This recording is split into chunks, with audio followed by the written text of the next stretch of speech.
Assalamualaikum warahmatullahi wabarakatuh. Perkenalkan, kami mahasiswa dari Universitas Nahdlatul Ulama Lampung, semester 6 dengan program studi Sistem Informasi.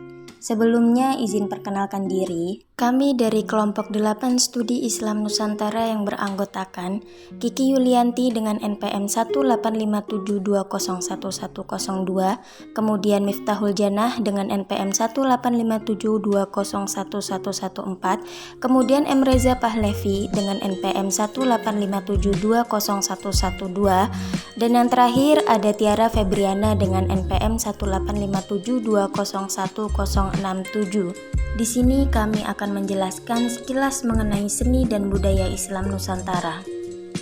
Masyarakat Indonesia sebelum kedatangan Islam ada yang sudah menganut agama Hindu, Buddha, maupun menganut kepercayaan adat setempat. Islam harus menyesuaikan diri dengan budaya lokal maupun kepercayaan yang sudah dianut daerah tersebut. Selanjutnya terjadi proses akulturasi atau pencampuran budaya. Proses ini menghasilkan budaya baru, yaitu perpaduan antara budaya setempat dengan budaya Islam. Setiap wilayah di Indonesia mempunyai tradisi yang berbeda. Oleh karena itu, proses akulturasi budaya Islam dengan budaya setempat di setiap daerah terdapat perbedaan. Tradisi Islam Nusantara adalah sesuatu yang menggambarkan sesuatu tradisi Islam dari berbagai daerah di Indonesia yang melambangkan kebudayaan Islam dari daerah tersebut. Selanjutnya, pengertian tradisi Islam Nusantara. Tradisi adalah adat kebiasaan turun-temurun yang masih dijalankan dalam masyarakat. Sebelum Islam datang, masyarakat Islam sudah mengenal berbagai kepercayaan. Kepercayaan masyarakat yang sudah turun-temurun dan mendarah daging tidak mungkin dihilangkan begitu saja. Dengan demikian, tradisi Islam merupakan akulturasi antara ajaran Islam dan adat yang ada di Nusantara. Tradisi Islam di Nusantara merupakan metode dakwah yang dilakukan para ulama saat itu. Para ulama tidak menghapus secara total adat yang sudah berlangsung di masyarakat. Mereka memasukkan ajaran-ajaran Islam dalam adat tersebut dengan harapan masyarakat tidak merasa kehilangan adat dan ajaran Islam dapat diterima dengan baik. Selanjutnya terdapat macam-macam seni dan budaya Nusantara yang bernafaskan Islam. Banyak sekali seni budaya Nusantara yang di dalamnya terkandung ajaran-ajaran Islam. Berikut adalah beberapa contohnya. Yang pertama terdapat musik gambus dan rebana. Musik gambus atau rebana adalah lagu atau sholawatan yang diiringi dengan alat pukul yang terbuat dari kulit hewan atau dapat diiringi juga dengan alat musik seperti gambus, marawis, atau alat musik modern lainnya. Syairnya pun bernafaskan Islam, baik berupa nasihat, sholawat Nabi, baik dalam bahasa Indonesia, Arab, maupun bahasa daerah. Kemudian yang kedua terdapat sholawat Nabi. Sholawat Nabi yaitu doa puji-pujian yang ditunjukkan kepada Nabi Muhammad SAW. Contohnya adalah sholawat Badar yang diiringi dengan menggunakan alat musik rebana yang penataan nadanya bernuansa Islam, dan sholawatan ini biasanya terdapat di dalam kitab Berjanji. Dan yang ketiga terdapat tari saudati. Tari saudati ini berasal dari Aceh.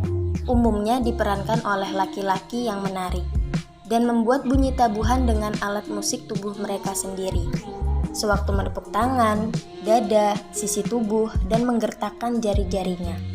Kemudian yang keempat, makam atau nisan. Makam dalam tradisi Islam di Indonesia berbentuk batu atau bermahkota seperti kubah masjid atau maisan, dan terkadang berhiasan tulisan kaligrafi. Contohnya seperti makam Sultan Malikus Saleh di Samudra Pasai, kemudian makam para wali di Jawa, seperti itu.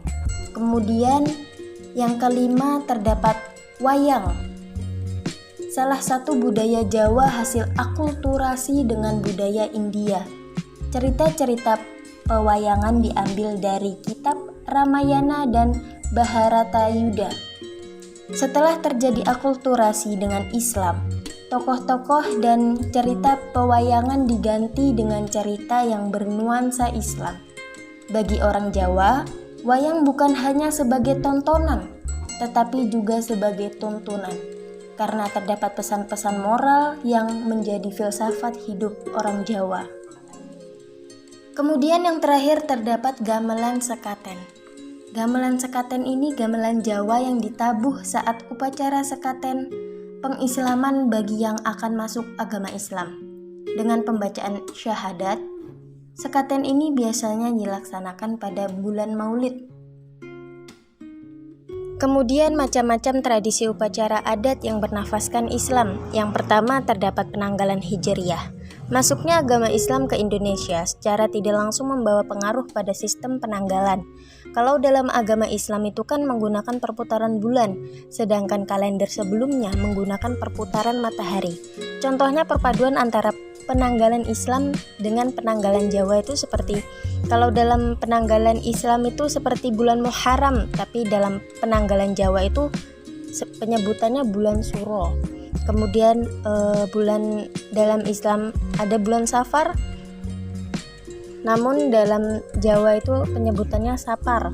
Lalu Rabiul Awal, dalam bulan Jawanya bulan Maulid, seperti itu. Kemudian yang kedua terdapat sekaten.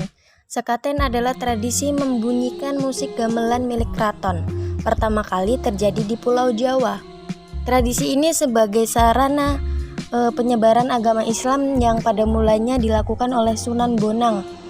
Dulu setiap kali Sunan Bonang membunyikan gamelan itu diselingi dengan lagu-lagu yang berisi tentang agama Islam, serta setiap pergantian pukulan gamelan itu diselingi dengan membaca syahadatain, yang pada akhirnya tradisi ini disebut dengan sekaten.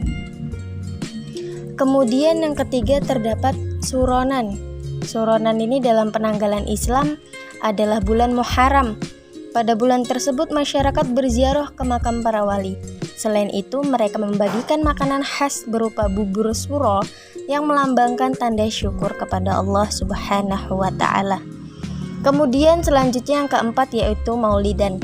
Maulidan ini merupakan upacara pendahuluan dari peringatan lahirnya Nabi Muhammad SAW yang lahir pada 12 Rabiul Awal atau 12 Maulid. Biasanya di bulan Rabiul Awal ini banyak yang memperingati hari lahirnya Rasulullah seperti membaca berjanji, sholawatan, seperti itu. Kemudian yang kelima terdapat Syawalan. Syawalan ini kegiatan silaturahmi kepada semua umat manusia, umat muslim, setelah melaksanakan sholat sunnah Idul Fitri untuk saling memaafkan atas segala kesalahan yang telah diperbuatnya.